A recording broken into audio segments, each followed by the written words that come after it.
김호중 공장장이 일주일간 휴가를 갔습니다. 사실 이제 문자도 막 보내주시는 게 총수 안 나오는 겨, 김호중 어디 갔노 나와라 뭐 이런 식의 문자도 들어오고 있는데 네. 공장장 없는 동안 혹시라도 뭐 불편하셨던 거 이번 기회에 좀 마음 편히 말씀을 좀 해주시면 좋겠고요. 총수가 유럽 쪽으로 갔다고 하는데 공장장이 뭐 최순실 돈 찾으러 갔을까요? 아 그렇습니까? 공장장 지금 없기 때문에 제가 이제 솔직하게 말씀드리면 제가 그 공장장을 처음 본 게 한 거의 20년 다 돼 가거든요. 15년 전인가 그 딴지일보 처음 만들고 할 때 홍대 앞에서 길거리에서 이렇게 만났는데 그때에 비해서 용모가 많이 이렇게 개선됐어요. 개선된 거예요? 네. 그래서 인간에게 무한한 가능성이 있다는 걸 보여주고 있는 아니 앞으로도 더 개선될 수도 있지 않겠는가 생각돼요. 지금 일반적인 사회적 인식과 정반대되는 말씀을 해주셔서 그게 굉장히 개선됐다는 거죠. 지금 그게 개선된 겁니까? 본인도 자신감을 가져야 돼요. 더 개선될 수 있다는 거죠. 전혀 뜻밖의 말씀을 뭐 스위스 갔다는 소문도 있던데 돈을 찾으러 간 건지 아니면 쓰고만 올 것인지 그건 이제 갔다 온 뒤에 한번 보고를 받아야 될 것 같은데요. 수사를 해야 될 것 같습니다. 제가 생각했을 때는. 이제 웃으면서 시작을 했지만 사실 오늘이 이제 제62회 현충일이지 않습니까? 그렇습니다. 오늘 대표님도 현충원 기념식 저도 이 방송 마치고 또 현충원에 가서 또 추모의 참배를 또 해야 되겠죠. 사실 지난 뭐 박근혜 정권에서도 그랬었고 이제 보수 정권에서 안보를 굉장히 강조를 많이 하면서도 방산비리라든가 이런 끊임없는 안보 장사도 끊이질 않았거든요. 어떻게 보면 현충일의 정신에 가장 반하는 일들도 많이 벌어졌다라고 생각이 되는데 그 부분에 대해서 혹시 해주실 말씀 있을까요? 이 뭐 상징적으로 보자면은 이 오늘이 이 나라를 위해서 희생하신 분들을 추념하는 날이지 않습니까? 그리고 이걸 평시에 이걸 다루고 있는 부처가 보훈처거든요. 근데 이제까지 보훈처 그 수많은 이제 그 보훈 가족들이 요구에도 불구하고 보훈처장이 차관급이었어요. 지금 이번 정부 들어와 가지고 정부 조직법을 지금 개편하고 있는데 그 어제 개정안에 대한 보고를 받았습니다만은 이번에 보훈처장을 장관급으로 격상하는 내용이 들어 있어서 물론 그것이 다는 아니겠습니다만은 이 보훈 문제를 또는 나라를 위해서 희생한 분들에 대한 우리 국민적 예우를 어떻게 다루느냐. 하나의 어떤 시금석이 되지 않을까 저는 그렇게 생각을 하고 있습니다. 사실 이제 현충일이기도 하고 사실 국민들은 보면 저도 이제 국립묘지를 가고 그럴 때 보면 묘비들 보면 항상 가슴이 먹먹해지고 그렇거든요. 근데 국민들은 이렇게 나라를 위해서 열심히 희생을 했는데 정작 높은 분들이 그런 자세가 있느냐. 이번에 사드 보고 누락이 있었지 않습니까? 청와대에서 어제 발표하기로는 국방부 국방정책실장이 뭐 그렇게 보고를 누락했다. 그래서 일단은 직무 배제 이렇게 하는 건데 이 보고 누락 경위 같은 것들이 미국하고 비공개 합의를 있었기 때문에 그랬다라는 거 이것 자체가 굉장히 석연치가 않아요.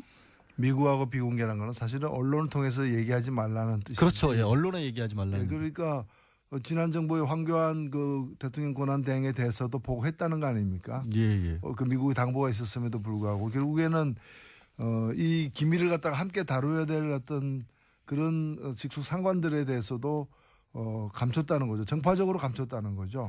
정치적인 문제라는 거죠. 그러니까. 그래서 저는 의도가 대단히 불순하고 그 자체가 사실은 잘못된 그 행위죠. 자기 임무를 위반한 거죠.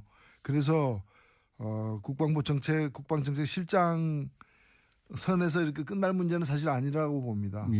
그럼에도 불구하고 아마도 좀 미국을 의식해서 더 이상의 확산을 막기 위한 조치가 아닌가 이런 생각도 들고요. 아니 말씀하신 것처럼 그러면은 한민구 국방장관이나 김관진 전 국가안보실장 사실은 나아가서는 황교안 권한대행에게 보고는 했었다고 하니까 하다못해 황대행이라도 이제 문재인 대통령에게는 정권 2학기에 이런 부분을 알려줬어야 하는가 하는 생각이 드는 게 당연한 거 아닐까요? 그걸 뭐 당연하고요. 못했다면은 그걸 이어받아서 해야 될 사람이 이제 한민구 장관이죠. 왜냐하면 김관진 안보실장은 이미 그만둔 상태였기 때문에. 그런데 이제 한민구 장관도 그렇게 하지 않았고 결국에는 이제 애초에 그 문서를 갖다가 실무자에게 그 삭제하도록 지시한 사람은 국방정책실장인데 그 삭제된 문서를 본 사람은 또 한민구 장관 아니겠습니까? 봤다는 거잖아요. 분명히 그렇죠. 보고 본인도 그거에 대해서 아무 말 안 했기 때문에 통과가 됐을 거 아니에요. 그렇습니다. 아, 참 이번에 또 사드와 관련돼서 얘기 나온 게 꼼수 논란이 참 끊이질 않는데 네. 환경 영향 평가도 이게 뭐 피하기 위해서 33만 제곱미터 이거를 밑으로 설계하면서 무슨 말발굽 모양으로 땅 모양을 만들어 놨다고요. 이렇게 해서 간이 통과를 시켰다고 하는 건데 만약에 이런 부분을 다시 한다면 사드 배치가 지금 중단될 수도 있는 상황이라고 보세요. 어떻게 봐야 될까요? 예, 뭐 사드 배치를 매일매일 해 뭐 꼭 한다기보다는 일정한 이미 그 발사대 2대가 현지에 배치돼 있고 레이더는 그 현재 지금 가 있는 것이고 나머지 4개의 발사대가 지금 배치가 안 된 상태이고 부지는 사실은 확정은 됐지만 조성은 안 돼 있는 예. 그런 상태입니다. 그렇기 때문에 여러 가지 앞으로의 어떤 그 공사가 필요한데 이런 걸 하기 전에 즉 배치를 실질적으로 이렇게 하기 전에 완료하기 전에 환경 영향 평가를 해야 되고 그거는 전체 부지된 평가여야지. 70만 평방미터가 그렇죠. 넘죠 사실은. 그걸 갖다가 이렇게 용이하게 타고 넘기 위해 가지고 잘라가지고 한다거나 이런 식으로 눈속임을 갖다 해서는 안 된다고 생각됩니다. 제대로 해야 된다고 봅니다. 일단 제대로 한다면은 그 뒤엔 필요성은 다시 별개의 문제라는 말씀으로 제가 이해를 할 것 같고요. 방위비 분담금을 사드 비용으로 또 쓴다라는 얘기까지도 나오고 있습니다. 그러니까 한미 상호 방위 조약에 의해서 방위비 분담금이 있고 미국이 쓸 수 있는 우리가 내는 돈을 미국이 쓸 수 있는데 그 돈을 다시 사드 비용으로 전용할 수 있다라는 얘기가 일부 언론에서도 보도를 했단 말이에요. 이렇게 되면은 결국에는 우리가 사드 비용을 사실상 부담하는 게 아니냐라는 그런 생각까지 할 수밖에 없는 상황이 됐는데 이게 지금 적절한 상황이라고 보세요? 아니면 이게 계속해서 미국이 이걸 핑계로 해서 뭐 비용을 올릴 그런 뭐 이 문제 아니더라도 방위비 분담금을 갖다가 올리려고 하는 그런 트럼프 정부의 여러 가지 시도가 이렇게 확인이 된 바가 있습니다. 예. 근데 우리가 지금 다른 나라들에 비해서 예를 들면 미군이 주둔하고 있는 독일이나 일본에 비해서 방위비 분담금을 적게 내는 게 아니에요. 그렇죠, 사실은. 특히 GDP 대비해가지고 제일 많이 내고 있고요. 아니 땅값만 해도 얼마인데요? 예, 그리고 사실 우리는 지금 토지가 공유되고 있는 데 대해서는 그 비용을 안 받고 있습니다. 안 받고 있죠. 다른 나라들은 그 비용을 내기도 하거든요. 예. 뭐 그런 점에서 공짜로 땅 쓰게 하는 것까지도 다 비용으로 계산을 해서 사실은 해버리면은 지금도 많이 부담을 하고 있고 거의 한 20년 사이 지금 15년 사이에 우리가 내고 있는 지출하고 있는 방위비가 그 방위비 분담금이 2배로 늘었어요. 그렇게 계산하면 솔직히 그렇게 우리가 되죠. 뭐 15년 사이에 월급이 2배로 는 사람이 있습니까? 그거 생각하면 많이 지금 부담하고 있기 때문에 예. 신중해야 된다고 봅니다.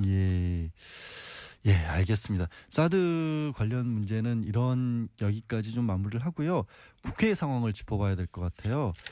현재 내일부터 이제 정말로 국회가 뜨거워질 것 같은 게 당장 김상조 공정거래위원장 후보자 인사청문 보고서 채택을 앞두고 있지 않습니까? 네네. 일단은 정의당 내부에서 김 후보자에 대해서는 어떻게 평가를 하고 있습니까? 예, 저희들은 뭐 누구라도 공정하게 정말 객관적으로 이렇게 검증을 해야 된다고 봅니다. 그런데 김상조 공정거래위원장에 대해서는 굉장히 많은 어떤 의혹이 있는 양 제기가 되었습니다. 예. 그래서 저희들도 그걸 하나하나 낱낱이 이렇게 세부적으로 들여다봤는데 사실 공직 후보자로서 이렇게 그 청문회에 올라서는 사람들 중에서는 꽤 좀 상위급이 아닌가. 상위급이다. 예. 그래서 소문은 무성했지만은 별로 먹을 게 없는 잔치처럼 별로 문제점들이 드러나지 않아서 저희들을 볼 때는 물론 이제 완벽하게 어떠한 법률도 위배된 바 없는 건 아닙니다. 주민등록법 위반한 점도 있는 것이고 다 있지만은 기본적으로 그게 이제 불법성의 어떤 정도라거나 또는 그 고의성의 문제라거나 반복되었느냐의 문제라거나 문제가 심각하냐 등등을 살펴봤을 때 적격이다. 이렇게 보고 있습니다. 그런데도 불구하고 일단 자유한국당 같은 경우에는 자유한국당에서는 이거를 국회 일정 거부까지 하겠다, 보이콧하겠다, 일방적으로 만약에 강행을 할 경우에는 이런 식으로까지 나오고 있어요. 자유한국당의 이런 대응에 대해서는 어떻게 평가를 하실 수 있어요? 예, 뭐 자유한국당이 자기들의 생각을 갖는 거야 누가 뭐라고는 할 수 없을 텐데 문제는 뭔가면은 국회가 자유한국당만으로 구성된 게 아니잖아요. 그거야 그렇죠. 제일 야당이니까 어찌됐든. 제일 야당이지만은 지금 국회의 의석의 3분의 1만 차지하고 있을 따름이고 나머지 3분의 2를 차지하고 있는 4당의 경우에 찬성하는 당도 있고 그 좀 반대하는 당도 있지만은 일단은 청문회를 열어가지고 통과는 시키자라는 데 대해서는 이의가 없거든요. 그러면 3분의 2가 자기하고 견해가 다르다고 해가지고 3분의 1을 견해를 가지고 있는 쪽이 국회를 보이콧한다. 만약 자기하고 견해가 같으면 나머지 부분들이 할 거 아니에요. 그럼 다를 때는 안 할 거면 어느 경우든 3분의 1의 견해가 우선적으로 반영돼야 된다는 얘기인데 이런 억지가 세상에 어디 있습니까? 그럼 작년에 우리 국민들이 그 총선을 왜 했습니까? 국민들이 총선해가지고 그 당을 3분의 1로 만들어 놓은 거거든요. 그렇기 때문에 국민들 뜻에 따라야 되는 거죠. 그렇죠. 사실 그런데 이낙연 지사 인준할 때는 아예 또 국회에 들어가지도 않았었고 그러다 보니까 이런 얘기가 나오는 게 사실 더불어민주당 추미애 대표는 이제 자유한국당이 이른바 김상조 때리기를 하는 게 뒤에 재벌이 있는 게 아니냐 이런 얘기가 나둔다는 그런 것까지도 언급을 했어요. 물론 이제 자유한국당은 뭐 이게 명예훼손이다라고 맞서고 있고 이런 식으로 만약에 정말로 재벌을 비호하기 위해서 이게 공정거래위원장 후보를 때리는 게 이게 가능한 상황입니까? 국회가 자유한국당이? 이 김상조 후보자에 대해서 제기되는 의혹들이 실제로 다른 공직 후보자들에 비해서도 굉장히 이제 좀 작은 의혹들인데 이걸 갖다가 굉장히 크고 강하게 이렇게 소문난 잔치처럼 이걸 몰아치는 것은 그 진짜 문제가 있어서라기보다는 문제 있는 것처럼 만들어서 낭만시키거나 아니면 앞으로 공정거래위원장으로서의 그 활동을 갖다가 제대로 못하게끔 상체기를 많이 내자라는 그런 의도가 있는 게 아니냐는 의혹이 있는데 저는 그 의혹이 근거가 없다고 생각지 않습니다. 왜냐하면은 우리가 다 잘 알고 있는 것처럼 자유한국당에게 재벌은 오랜 고객 아닙니까? 그리고 주요 고객 아닙니까? 그리고 또 이 두 집단이 하나의 경제 권력이고 하나는 정치 권력인데 오랫동안 협치를 해온 거 아니에요? 이 자유한국당 이 협치를 우리가 좀 학술용어로다가 정경유착이라고 부릅니다. 그게 그렇게 연결돼. 그리고 이 협치의 가장 잘못된 어떤 그 사건이 바로 박근혜 국정농단이 뭡니까? 자유한국당. 이라는 정치 권력과 그리고 정경련이라는 그 재벌 당신은 물론 새누리당이었습니다만은 그의 어떤 잘못된 만남 부적절한 관계를 지속하다가 생긴 사고 아니에요. 그렇기 때문에 저는 자유한국당이 분명히 알아야 될 그 자유한국당의 오랜 고객 그리고 협치 관계 그 내연의 관계인 정경련 그 정경련이 국민들에 의해서 해산 요구를 당하고 있거든요. 그런 마당에 이제 이 오랜 고객과의 관계를 끊어야 됩니다. 이 관계를 끊지 않는다면은 자유한국당도 정경련과 함께 해산당할 것이다. 협치가 여소야대 전국에 필요한 게 아니라 자유한국당과 지금 정경련이 재벌들이 해오고 있습니다. 그러니까 국회를 이루고 있는 다른 정당들과 협치해야 되는데 자꾸 이제 정경련하고 협치하고 있는 거죠. 오늘 크게 한 수 배웠습니다.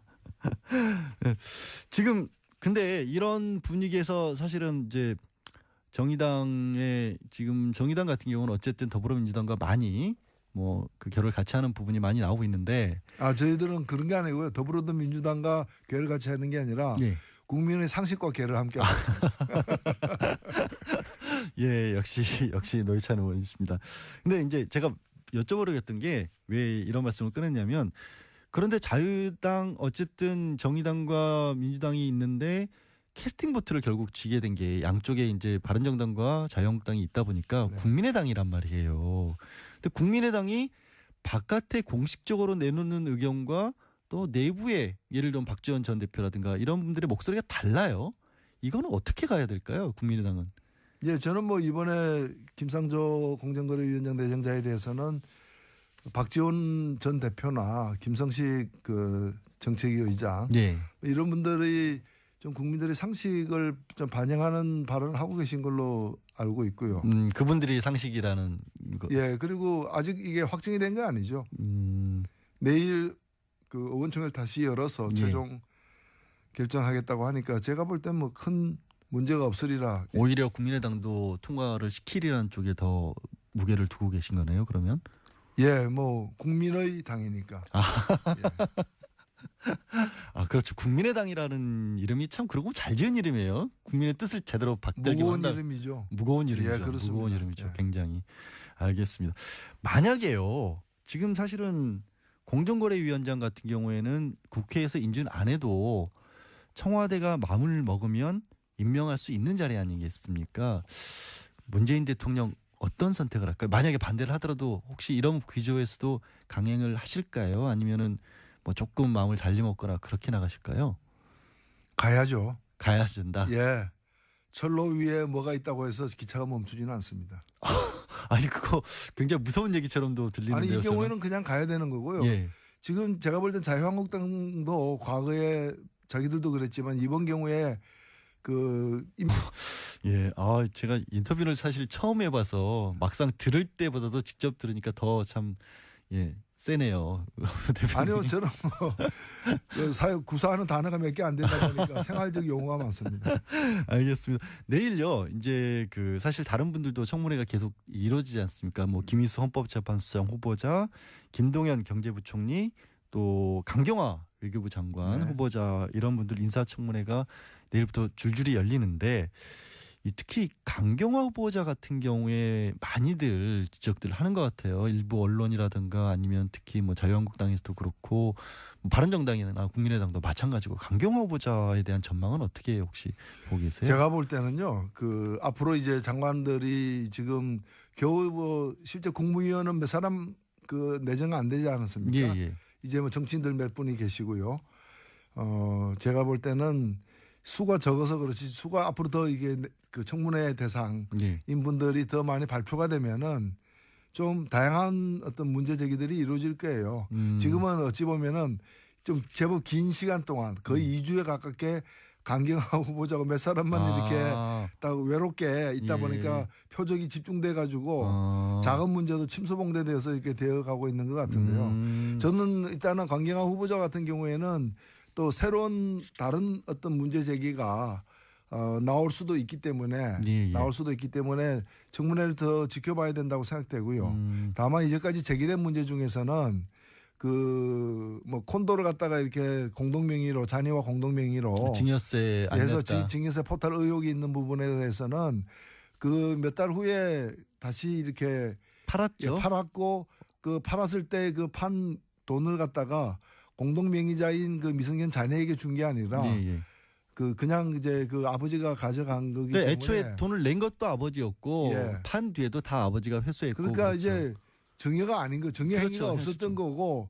뭐 자유한국당은 문제 제기를 따르더라도 뭐 이 증여세 포탈 미수범 포탈 하려다가 의사가 없었지만 하려다가 미수에 그친 미수가 아니죠. 이제 의사가 없었죠. 미수도 의사가 없으니까 미수는 아닌데 하도 의사가 있었다고 주장을 하니까 하여튼 증여는 실현되지 않았던 것이기 때문에 원인 무효가 된 셈이라고 보고요. 문제 제기의 원인이 무효됐다고 보고 그다음에 학교 가기 위해서 이제 이화여고 가기 위해서 소위 위장 전입했다는 부분에 대해서는 좀 납득 안 가는 부분이 있어요. 저는 왜냐하면은 당시 이화여고는 그 학교 가기 위해서는 그 동네 살아야 되는 학교가 아니었거든요. 공동학군이어가지고 다른 지역에 살더라도 그 학교 갈 수 있는 그 공동학군이기 때문에 이화여고 가기 위해서 위장 전입한다는 말 자체가 성립이 안 되는 말이에요. 굳이 그럴 필요가 없었다. 그럴 필요가 없었죠. 근데 주소는 또 이화여고 그 근처로 옮긴 건 사실이거든요. 관사라던 것도. 근데 제가 그것도 이해 안 가는 게 옮긴 학생은 처음에는 학생만 이제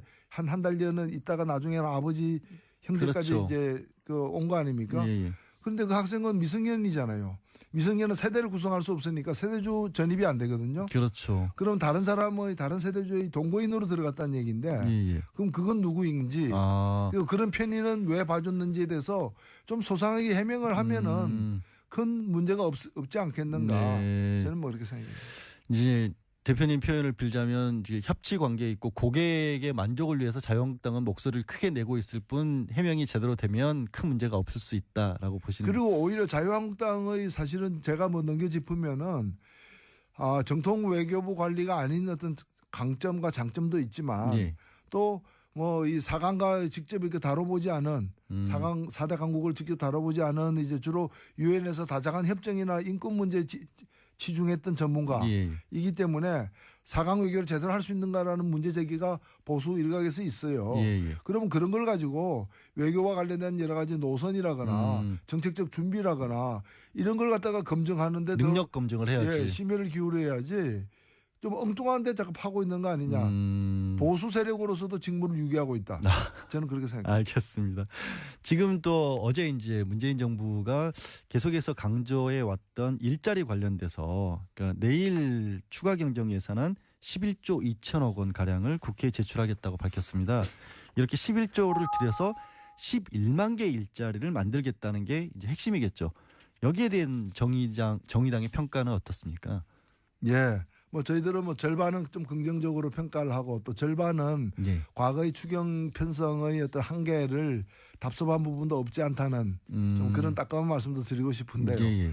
우선 일자리 중심으로 이렇게 추경을 편성한 것은 굉장히 높게 평가할 만하다고 보고요. 두 번째는 뭔가면은 새로운 어떤 재원을 갖다가 국민의 이제 채권을 발행한다거나 해서 국민의 어떤 재정적 부담을 늘리면서 그걸 재원으로 추경을 편성한 게 아니라 남는 돈, 기존 세수가 많이 있다. 세수가 늘어난 것 등을 가지고서 그 한계 내에서 이제 편성했다는 점에서는 평가할 만하다. 이렇게 생각이 되고요. 다만 이제 일자리 문제는 이제 나중에 아마 이거 다 논란이 될 것이기 때문에 제가 말씀을 드립니다만은 실제 공무원 일자리 늘린 거는 12,000개밖에 안 돼요. 그렇죠, 사실.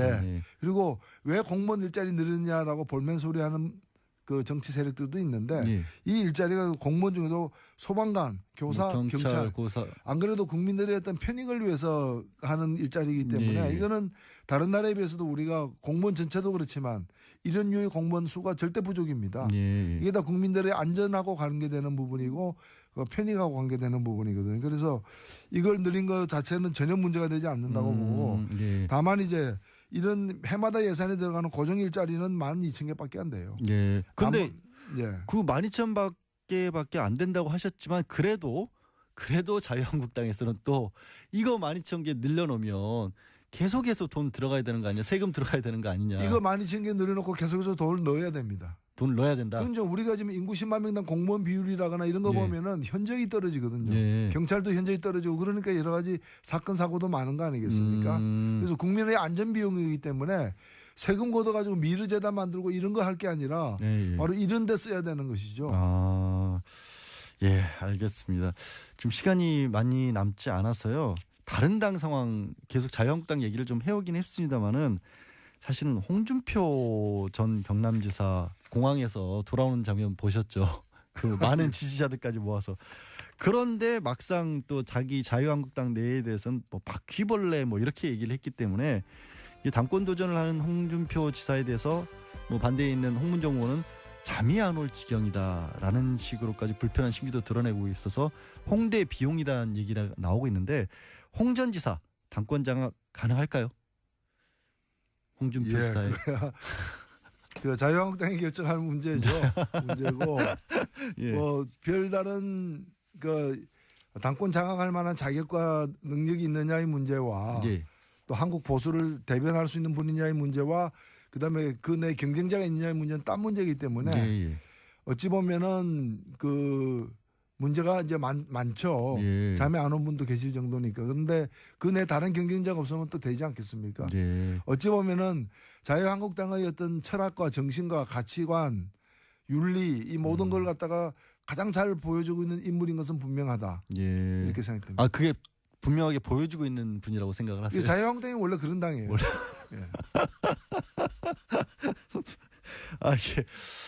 자유한국당에서 반론이 있으시다면 늘 말씀드리지만 반론 보장해 드립니다. 반론이 있다면은 그 홍준표 당 대표를 안 만들어야죠.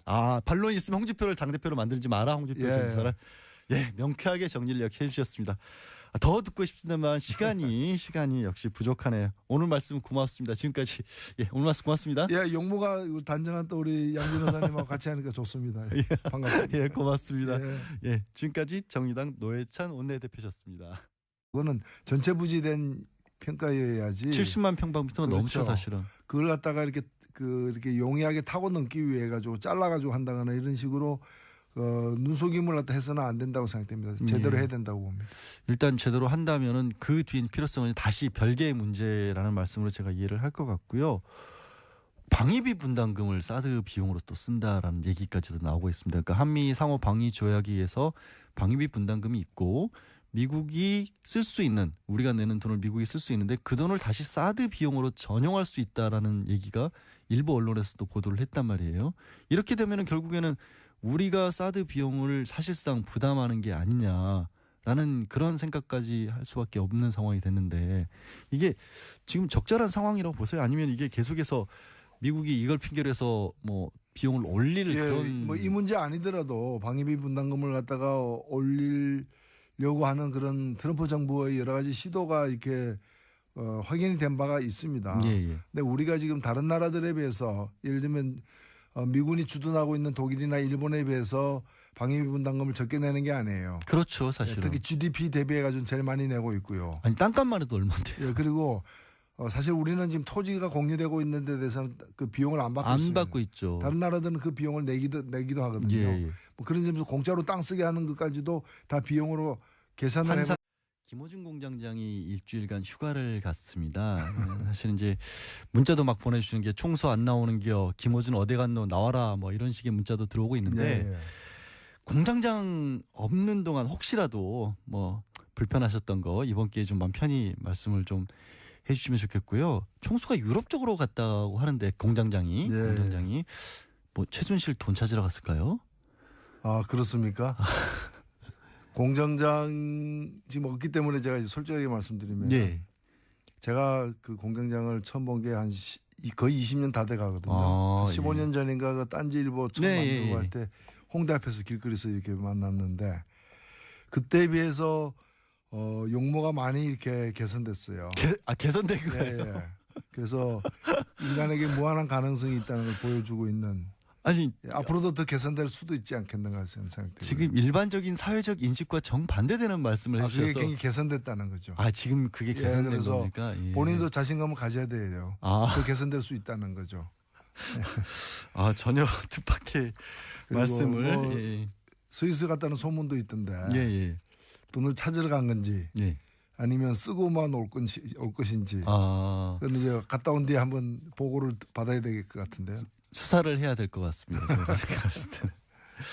이제 웃으면서 시작을 했지만 사실 오늘이 이제 제62회 현충일이지 않습니까? 그렇습니다. 예, 오늘 대표님도 현충원 기념식 저도 이 방송 마치고 또 현충원에 가서 또 추모의 참배를 또 해야 되겠죠.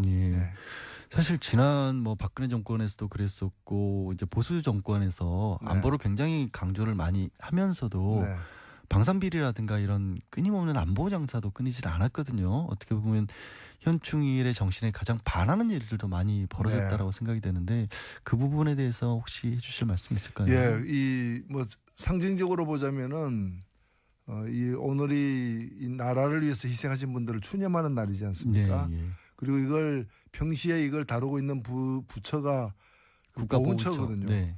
근데 이제까지 보훈처 그 수많은 이제 그 보훈 가족들이 요구에도 불구하고 보훈처장이 차관급이었어요. 지금 이번 정부 들어와 가지고 정부 조직법을 지금 개편하고 있는데 그 어제 개정안에 대한 보고를 받았습니다만은 이번에 보훈처장을 장관급으로 격상하는 내용이 들어 있어서 물론 그것이 다는 아니겠습니다만은 이 보훈 문제를 또는 나라를 위해서 희생한 분들에 대한 국민적 예우를 어떻게 다루느냐. 하나의 어떤 시금석이 되지 않을까 저는 그렇게 생각을 하고 있습니다. 사실 이제 현충일이기도 하고 사실 국민들은 보면 저도 이제 국립묘지를 가고 그럴 때 보면 묘비들 보면 항상 가슴이 먹먹해지고 그렇거든요. 근데 국민들은 이렇게 나라를 위해서 열심히 희생을 했는데 오늘 알려줬어야 하는가 하는 생각이 드는 게 당연한 거 아닐까요? 그걸 뭐 당연하고요. 못했다면은 그걸 이어받아서 해야 될 사람이 이제 한민구 장관이죠. 왜냐하면 김관진 안보실장은 이미 그만둔 상태였기 때문에. 그런데 이제 한민구 장관도 그렇게 하지 않았고 결국에는 이제 애초에 그 문서를 갖다가 실무자에게 그 삭제하도록 지시한 사람은 국방정책실장인데 그 삭제된 문서를 본 사람은 또 한민구 장관 아니겠습니까? 봤다는 거잖아요. 분명히 보고 본인도 그거에 대해서 아무 말 안 했기 때문에 통과가 됐을 거 아니에요. 그렇습니다. 참. 이번에 또 사드와 관련돼서 얘기 나온 게 꼼수 논란이 참 끊이질 않는데 환경 영향 평가도 이게 뭐 피하기 위해서 33만 제곱미터 이거를 밑으로 설계하면서 무슨 말발굽 모양으로 땅 모양을 만들어 놨다고요. 이렇게 해서 간이 통과를 시켰다고 하는 건데 만약에 이런 부분을 다시 한다면 사드 배치가 지금 중단될 수도 있는 상황이라고 보세요. 어떻게 봐야 될까요? 예, 뭐 사드 배치를 매일매일 해 뭐 꼭 한다기보다는 일정한 이미 그 발사대 2대가 현지에 배치돼 있고 레이더는 그 현재 지금 가 있는 것이고 나머지 4개의 발사대가 지금 배치가 안 된 상태이고 부지는 사실은 확정은 됐지만 조성은 안 돼 있는 예. 그런 상태입니다. 그렇기 때문에 여러 가지 앞으로의 어떤 그 공사가 필요한데 이런 걸 하기 전에 즉 배치를 실질적으로 이렇게 하기 전에 완료하기 전에 환경 영향 평가를 해야 되고 정작 높은 분들이 그런 자세가 있느냐. 이번에 사드 보고 누락이 있었지 않습니까? 네. 청와대에서 어제 발표하기로는 국방부 국방정책실장이 뭐 그렇게 보고를 누락했다. 그래서 일단은 직무 배제 이렇게 하는 건데 이 보고 누락 경위 같은 것들이 미국하고 비공개 합의를 있었기 때문에 그랬다라는 거 이거 자체가 굉장히 석연치가 않아요. 미국하고 비공개라는 거는 사실은 언론을 통해서 얘기하지 말라는 뜻이죠. 그렇죠. 예, 언론에 얘기하지 말라는. 그러니까 지난 정부의 황교안 그 대통령 권한 대행에 대해서도 보고했다는 거 아닙니까? 예. 그 미국의 당부가 있었음에도 불구하고 결국에는 이 기밀을 갖다가 함께 다뤄야 될 어떤 그런 직속 상관들에 대해서도 감췄다는 거죠. 정파적으로 감췄다는 거죠. 정치적인 문제라는 그렇죠. 거죠. 그러니까. 그래서 저는 의도가 대단히 불순하고 그 자체가 사실은 잘못된 그 행위죠. 예. 자기 임무를 위반한 거죠. 그래서 국방정책실장 선에서 이렇게 끝날 문제는 사실 아니라고 봅니다. 예. 그럼에도 불구하고 아마도 좀 미국을 의식해서 더 이상의 확산을 막기 위한 조치가 아닌가 이런 생각도 들고요. 예. 아니 말씀하신 것처럼 그러면은 한민구 국방장관이나 김관진 전 국가안보실장 사실은 나아가서는 환경 권한대행에게 보고는 했었다고 하니까 네. 하다못해 황대행이라도 이제 문재인 대통령에게는 정권 이양기에 이런 부분